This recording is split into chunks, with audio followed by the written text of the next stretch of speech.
Abanyamulenge basengi bokengi na bakambi ya ONU po etali ba au plateau ya Sud Kivu. Basengi na ONU na mokanda batindeli kalaka mokonzi Antonio Guterres kobotola minduki na ba mai pe kozongisa na mboka na bango batomboki ya bikolo binso bizali zinga. Mibembo kati na Nord Kivu, Sud Kivu pe bituka misusu bizali na COVID-19 te bikozonga kala mingi te.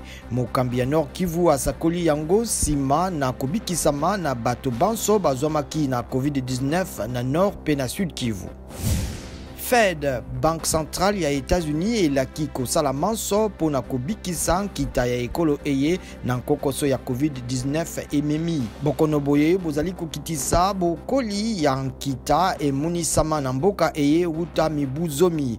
Président Donald Trump azalaki komikumisa pona bokoli ya nkita bolingaki kokoma na 3%.